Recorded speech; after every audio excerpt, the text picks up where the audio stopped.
ഭരണം അവരുടെ കയ്യിൽ, പോലീസ് അവരുടെ കയ്യിൽ. ടൗണിൽ അങ്ങോളം ഇങ്ങോളം പോലീസ് അണിനിരക്കുമെന്നാണ് കേൾക്കുന്നത്. അങ്ങനെ വരുമ്പോ എല്ലാ കടകളും തുറക്കും. നമ്മൾ പോലീസിനെ അറ്റാക്ക് ചെയ്യും. എന്ത് പിണ്ണാക്ക് വെച്ചാ നമ്മൾ പോലീസിനെ അറ്റാക്ക് ചെയ്യുന്നത്? പിണ്ണാക്കും മിസ്റ്റർ കോട്ടപ്പള്ളി, അൺപാർലമെന്ററി ആയിട്ടുള്ള പദങ്ങൾ പ്രയോഗിക്കരുത്. പിണ്ണാക്ക് പാർലമെന്ററി ആയിട്ടുള്ള പദമാണ്. അതൊരു ഭക്ഷ്യവസ്തുവാണ്, പശുക്കൾ കഴിക്കുന്നത്. പക്ഷെ സന്ദർഭം അൺപാർലമെന്ററി ആണ്. Don't repeat it. എങ്ങനെ അറ്റാക്ക് ചെയ്യും എന്ന് പിള്ള സാർ പറഞ്ഞില്ല. ഛത്രപതി ശിവജിയുടെ രീതി, ചെമ്പടയുടെ രീതി, ഫെഡറൽ കാസ്ട്രോയുടെ രീതി. നമ്മുടെ മുമ്പിൽ ചരിത്ര പുസ്തകങ്ങളുണ്ടല്ലോ. Guerrilla warfare, ഒളിയുദ്ധം. അതിനൊക്കെ ആയുധം എവിടെ? വല്ലഭന് പുല്ലും ആയുധം. വല്ലവന്റെ കാര്യമല്ല നമ്മൾ ഇവിടെ പറയുന്നത്. കരിങ്കല്ലുകളും നാടൻ കല്ലുകളുമാണ് നമ്മുടെ ആയുധങ്ങൾ.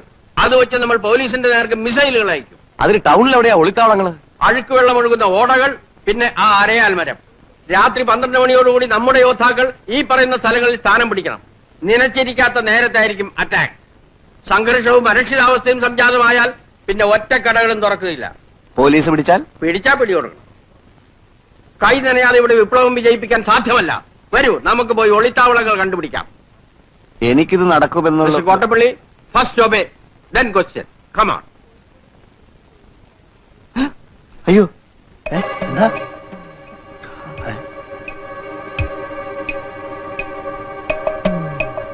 നമ്മൾ സംസാരിക്കുന്ന യുവമാര് കേട്ട് കാണും. കേട്ട് കാണൂ. ഏതായാലും നിന്നിട്ട് കാര്യമില്ല.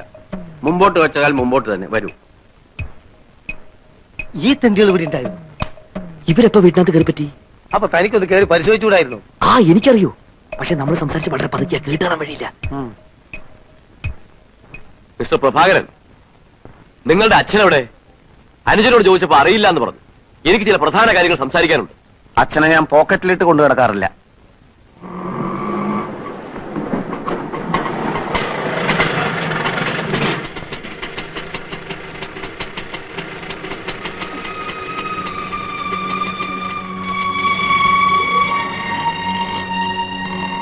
എല്ലാവരും ഉണ്ടല്ലോ. എന്താ അവിടെ വല്ല മീറ്റിംഗോ സത്യാഗ്രഹമോ വല്ലതും ഉണ്ടോ? അമ്മയ്ക്ക് എങ്ങനെയുണ്ട് അച്ഛാ? കുഴപ്പമൊന്നുമില്ല മോനെ. അച്ഛൻ ഇപ്പൊ വരാം. മോൻ പോവല്ലേ? അപ്പോ നമുക്ക് നീങ്ങാം. മോനും പോവല്ലേ? അമ്മയുടെ രോഗത്തെ കുറിച്ച് എല്ലാരോടും എനിക്ക് കുറച്ച് സംസാരിക്കാനുണ്ട്. 5 മിനിറ്റ് വെയിറ്റ് ചെയ്യല്ലേ?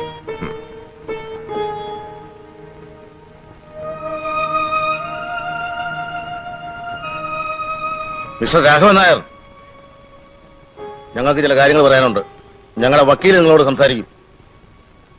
ഇവക്ക് നല്ല സുഖമില്ല, ഞാനൊന്ന് കിടത്തിയിട്ട് വരാം.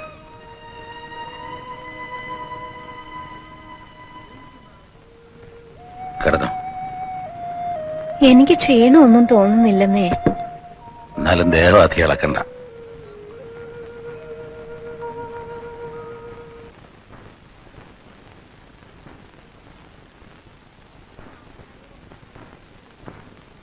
എന്റെ മക്കളും ബന്ധുക്കളും അല്ലാത്തൊരു തൽക്കാലം ഒന്ന് പുറത്തു പോയാൽ കൊള്ളാം.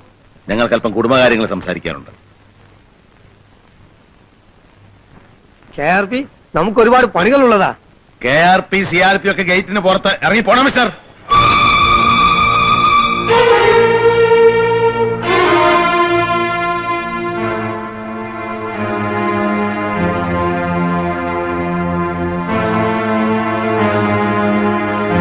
ഇവളുടെ ഭാഗത്തിന്റെ കാര്യമല്ലേ നിനക്ക് സംസാരിക്കാനുള്ളത്? അതെ, 1966 അമെന്റ്മെന്റ് പ്രകാരം. അപ്പൊ നിങ്ങൾ വിവരമൊന്നും അറിഞ്ഞില്ലല്ലേ? ഭാനുമതിയുടെ പേരിലുണ്ടായിരുന്ന സ്ഥലം പോയി, ബാങ്കുകാർ ജപ്തി ചെയ്തു. ഇനിയിപ്പൊ നിങ്ങളുടെ വീതം ബാങ്കുകാരോട് എന്ന് ചോദിക്കും, അവര് ചിലപ്പോ തരുമായിരിക്കും. പിന്നെ ഉള്ളത് ഈ വീടാ. വീട് എന്റെ പേരില്ല. ഇത് ഇപ്പൊ വീതം വെക്കാൻ എനിക്ക് മനസ്സില്ല. എന്ന് വെച്ചാൽ? മോനെ ആനന്ദ, എന്റെ ഇഷ്ടമില്ലാതെ ഇത് വീതിക്കാൻ നിന്റെ ഈ വക്കീലോ വക്കീലിന്റെ അപ്പനോ വിചാരിച്ചാൽ നടക്കില്ല. എന്റെ മോളെ കെട്ടണമെന്ന് പറഞ്ഞ് ഞാൻ നിന്റെ പിന്നാലെ വന്നു. നിനക്കൊരു ഭാര്യയും കുടുംബവും ഉണ്ടാകണമെന്നുള്ളത് നിന്റെ ആവശ്യമായിരുന്നു. ഇവളല്ലായിരുന്ന വേറൊരുത്തെ നീ കെട്ടുകയും ചെയ്യുമായിരുന്നു അല്ലേ? ഞാനുമായിട്ട് ഒരു ബന്ധവും ഇല്ലാത്ത നിനക്കൊരു കുടുംബം ഉണ്ടാകാൻ വേണ്ടി എന്റെ സമ്പാദ്യത്തിന്റെ ഒരു വലിയ ഭാഗം ചെലവഴിച്ചവനാ ഞാൻ. ആ കുറ്റത്തിനാണോ നീ ഇപ്പൊ എന്നെ ശിക്ഷിക്കുന്നത്? എന്ത് ധൈര്യത്തിലാ നീ ഈ വക്കീലിനെ കൂട്ടി പടി കയറിയത്? നീ സമ്പാദിച്ചവല്ലോ ഇവിടെ ഇരിപ്പുണ്ടോ? ഭാര്യയെ നോക്കേണ്ടത് ഭർത്താവിന്റെ മാത്രം കടമയാണ്. അത് ഒരിക്കലും ഭാര്യ വീട്ടുകാരെ ആശ്രയിച്ചിട്ടാകരുത്. നിനക്കും ഉണ്ടല്ലോ മോളെ 2 കുഞ്ഞുങ്ങള്. നാളെ അവര് നിന്നോട് ഇങ്ങനെ പെരുമാറിയാൽ എന്തായിരിക്കും നിന്റെ സ്ഥിതി?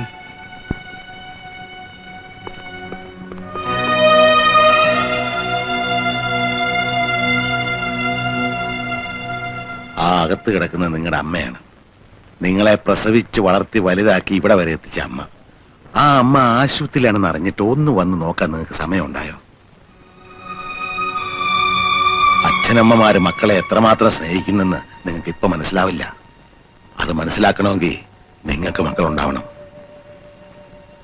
നീ ചോദിച്ചുടനെ അവൾ ആ പറമ്പിന്റെ ആധാരം എടുത്തു തന്നത് എന്നേക്കാ സ്നേഹം അവൾക്ക് നിന്നോടുള്ളത് കൊണ്ടാ. ആ സ്നേഹത്തിന്റെ ഒരു അംശം തിരിച്ചു കൊടുക്കാൻ നിനക്ക് സാധിച്ചോ? രാഷ്ട്രീയവും സാമൂഹ്യ പ്രവർത്തനവും ഒക്കെ നല്ലതാ, അത് നല്ല ആളുകൾ ചെയ്യുമ്പോ. സ്വന്തം അച്ഛനും അമ്മയ്ക്ക് ഒരു നേരത്തെ ഭക്ഷണം കൊടുക്കാൻ കഴിവില്ലാത്ത നീയൊക്കെ എങ്ങനെയാടാ ജനങ്ങളുടെ പട്ടിണി മാറ്റുന്നേ? ഒരു ജോലിയും ചെയ്യാൻ കഴിവില്ലാത്തവൻ ഒരു ദിവസം രാവിലെ ഒരു കൊടിയും പൊക്കി പിടിച്ച് തൊണ്ട കയറി അലറാൻ തുടങ്ങുന്ന നല്ല രാഷ്ട്രീയം. നിന്നെപ്പോലുള്ള യൂസ്ലെസ്സുകളാ രാഷ്ട്രീയത്തിന്റെ മാന്യത കളഞ്ഞത്. മനസ്സിലായോ? സ്വന്തം ബെങ്ങക്കൊരു കല്യാണാലോചന വന്നപ്പോ നീ അത് മുടക്കാൻ നോക്കി. നീയൊക്കെ ചേർന്നവനെ ട്രാൻസ്ഫർ ചെയ്യിച്ചു. അതിന് നിനക്കൊരു സമ്മാനം തരണമെന്ന് അന്നേ ഞാൻ വിചാരിച്ചതാ.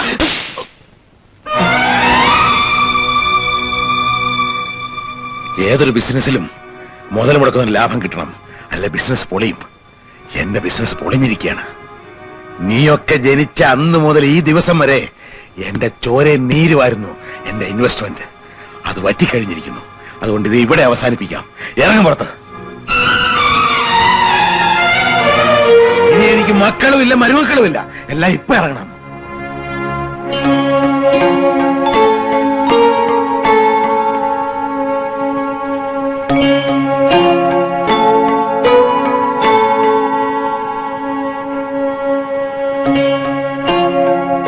ആദ്യം സ്വയം നന്നാകണം, പിന്നെ വീട്, എന്നിട്ട് വേണം നാട് നന്നാക്കാൻ.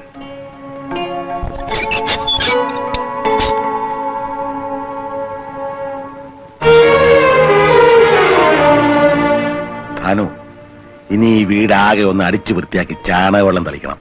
ഒരു നിലവിളക്കും കത്തിച്ചു വെക്കാം. ആദ്യം ഒരു ഐശ്വര്യം വരട്ടെ.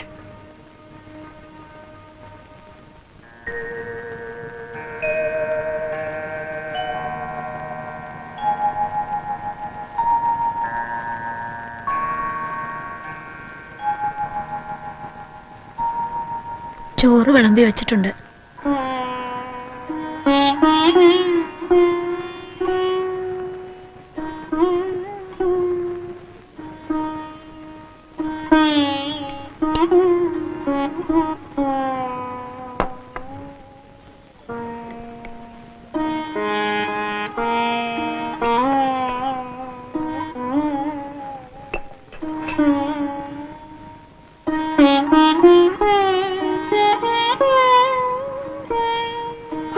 നല്ല സമയത്താണല്ലോ വന്നത്.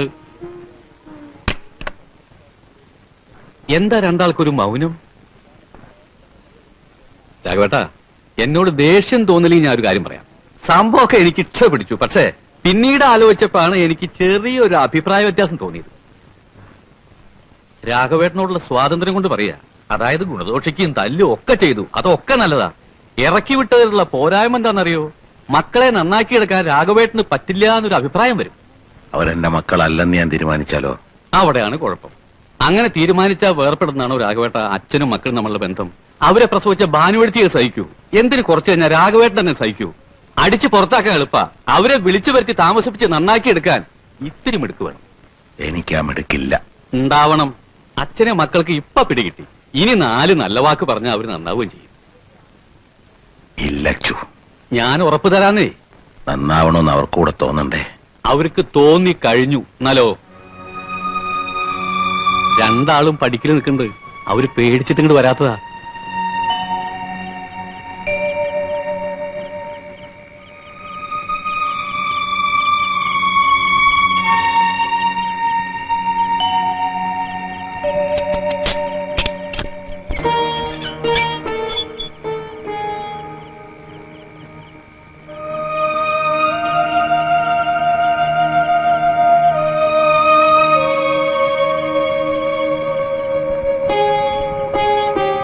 സ്വന്തം വീട്ടിൽ നിന്ന് അടിച്ചിറക്കിയ പിന്നെ രാഷ്ട്രീയക്കാർ വില വയ്ക്കൂ. എല്ലാം പറഞ്ഞിട്ടുണ്ട്. വലതുകാലം വെച്ച് കയറിക്കോ. ഇനിയെങ്കിലും നന്നാവണേ എന്ന് പ്രാർത്ഥിച്ചോണ്ട്.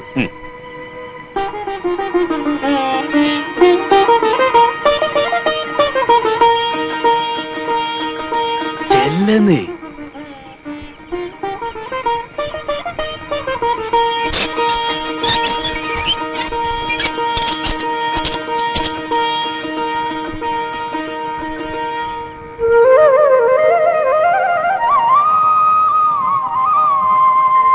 ദേ ഒന്ന് എണ്ണീറ്റേ.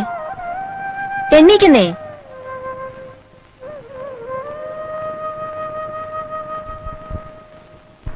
പ്രകാശിന് ബസ് തെറ്റും. അവൻ കാത്തു നിൽക്കുന്നു അച്ഛന്റെ അനുഗ്രഹത്തിനായിട്ട്. എന്നും ഉണ്ടോ ഇന്റർവ്യൂ? ആ, ഇത് തീർച്ചയായിട്ടും കിട്ടുമെന്നാ പറയണേ. നല്ല ശമ്പളം ഉണ്ടാവത്രേ. ആ. എന്നും പ്രത്യേക അനുഗ്രഹമൊന്നും ആവശ്യമില്ല. എല്ലായ്പ്പോഴും അതെന്റെ മനസ്സിലുണ്ടല്ലോ. എവിടെ പ്രഭാകരൻ പോയോ? ഞാൻ ഇറങ്ങാണച്ചാ. മേനോ സാർ ചിലപ്പോ ഇന്നെന്നോട് ഹാജരാവാൻ പറഞ്ഞേക്കും. കേസ് നേരാവണ്ണം പഠിച്ചാൽ വാദിക്കാമെന്നാണ് മൂപ്പരുടെ പക്ഷം. പഠിച്ചു, തലങ്ങും വിലങ്ങും പഠിച്ചു. ആ, നീ ടൗണിലേക്കുണ്ടോ? ഉണ്ട്. എന്നാ ഒരു ഓട്ടോ പിടിക്കാം. ആ അച്ഛാ, 1 മാസത്തിനകം നമ്മുടെ പറമ്പ് ഞാൻ വീണ്ടെടുത്തിരിക്കും. പറമ്പൊന്നും കിട്ടിയില്ലേലും സാരമില്ല മക്കളെ, നിങ്ങളൊക്കെ നന്നായി കണ്ടാ മതി.